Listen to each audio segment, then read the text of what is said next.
Hello and welcome to The Inquiring Cat Does Politics. I don't normally broadcast on a Saturday, but quite frankly, the world's gone so mad I couldn't resist the temptation of coming on and screaming at everybody who's involved in politics.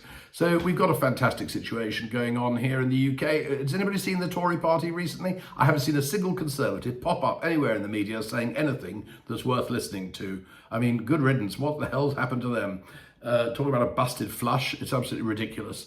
Moving on to Labour, we of course have the fantastic spectacle of Bridget Phillipson, our completely incompetent education. I think she sponsors people for education, but she's not very sure, I think, what education is. Because if it doesn't include inclusivity in some element, she thinks you're not learning anything. She's now declared that research grants to universities are going to be determined on the basis of how many inclusive appointments are made by the university, which of course is a classic example of DEI done appallingly badly, because all that will happen is that the people who get the jobs will probably feel that they got it for the wrong reasons. The people who didn't get the jobs will be highly full of resentment, and it doesn't give a clear playing field at all. What you need with a good DEI policy is a great input strategy and not measure the whole thing on output. So if anybody out there is interested in what good DEI looks like, I happen to know one of the best consultants in this area in the country who will get you on the right path. Hi Raj, nice to see you. Now, moving on to our fantastic Chancellor, who is the BBC has been attacking magnificently this week, and of course the Labour Party are just trying to brush it all under the carpet. I mean, it wouldn't perhaps matter, except that she is the Chancellor of the Exchequer, and we were promised total integrity and clarity and transparency by the Labour Party before they came to power. We'll leave aside the expenses scandal, because that's been there, done that, but the hypocrisy being hysterical. But not only do we discover that there are even further inaccuracies in her CV, she has now tried to blame these on her team, on her LinkedIn profile. But the worst thing you can do as a leader is start blaming your team. You take responsibility. So that's a bit of crap leadership for sure. And now the fact that she left her job over an expenses dispute with NDAs being signed left, right and centre. She claims that means that she did nothing wrong. Those of us who've spent 30 or 40 years working around the HR community may have a very different interpretation of an exit that includes signing NDAs all over the place. So goodness knows what's happening with the Labour Party this week, but I probably said that last week and we'll say it again next week. Moving on to who else can we have a go at? Oh yes, reform. So Rupert Lowe, he's supposed to be one of the rising stars, or one of the shining lights of the Reform Party.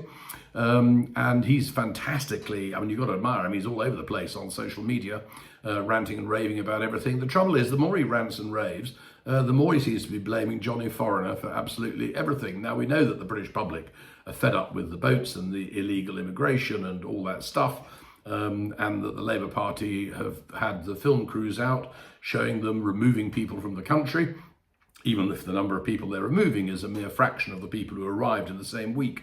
But I think that Mr. Lowe is in danger of seriously damaging the Reform Party, because although it's true to say, I think, based on current statistical analysis, that if there was the local elections now, that is to say, if the Conservatives and the Labour Party had not teamed up to stop the local elections due in May, because both of them know they would be absolutely slaughtered at this stage of the game by Reform, and they don't want that, and giving the oxygen of publicity to Mr. Farage and co, then I think you would find that by the time we actually got to a real election, Reform will be nowhere near as successful as they would be in the local elections. Here's hoping, but there will be a lot of stuff that goes under the bridge in the next 4 years, and we will wait and see. But if you think all your troubles are here at home, it couldn't go by today without mentioning the glorious mess that's happening in America. So as we know, the president has been sending Mr. Musk off with his Doge team, which by the way consists of, amongst others, but quite a sizable slice of 19 to 25-year-olds who are still in nappies. And they have been doing, get this, 15-minute interviews with people who are senior mature, professional people to get them to justify on the spot as to whether or not they should keep their jobs. I just think that's disgusting. And if you are a MAGA fan and you go, yeah, this is great, we're getting all of these people, well, you're pretty moronic, aren't you? Because just turn the tables on yourself. If you were working for the government and you'd given a lifetime of service, you might expect to be given a little bit more dignity than that. But I guess in America it's easier to get rid of people than it is here. But there's been some fantastic fallout because these idiots managed to get rid of 50 staff from the nuclear stockpile department, who were all very highly trained and all had a very high level of security clearance. Musk and co, of course, have tried to say, oh, well, it doesn't really matter because they were only admin people. However, there's been a mad scramble to rehire them. And if they've got any sense, they won't allow themselves to be rehired. They'll go off and sell their services somewhere else in the private sector, probably get paid more, or at least as much. The security issue as a result of this ridiculous action by Musk and his team could have some serious consequences potentially for the United States if it was happening at the wrong moment of history. And then we move on to Haiti. In the same breath, they got rid of all these people at USAID and hailed this as a fantastic victory, and we have stopped everything at USAID.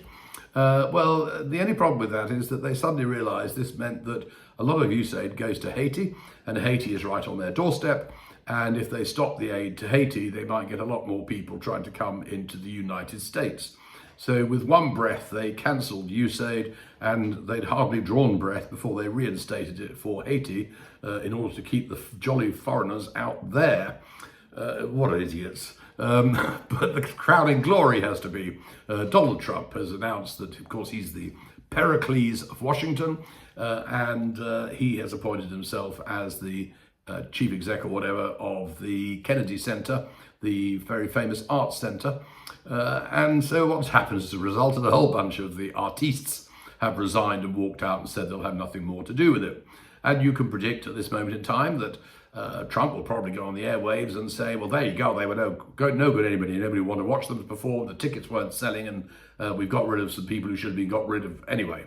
Well, he said, of course, about Hamilton when they addressed the issue of him during his first presidency, that it was a show that was failing and nobody was watching. And here we are several years later, and it's still a highly successful show. So I think it's been a mad week. And as I say, I don't normally broadcast on a Saturday, but I couldn't walk around my garden because, well, part of that is raining, but I couldn't walk around my garden screaming at the plants that the world's gone mad. So I thought I'd scream at you instead. Now, if you like this nonsense, oh, by the way, please understand, I'm not infallible, and these are just my private views. And of course, some of what I say will be disproved within a week probably, but never mind. Like, subscribe, and let's meet up again in the near future. Oh, there's a broadcast coming up on will Nigel Farage be Prime Minister? And we have another one coming up. What is the purpose of the Liberal Democrats? What is the point of them? And will Ed Davey be Prime Minister? Could he be? We've got some very good face-to-face interviews coming up. So look forward to seeing you again soon. Have a great weekend, and bye for now.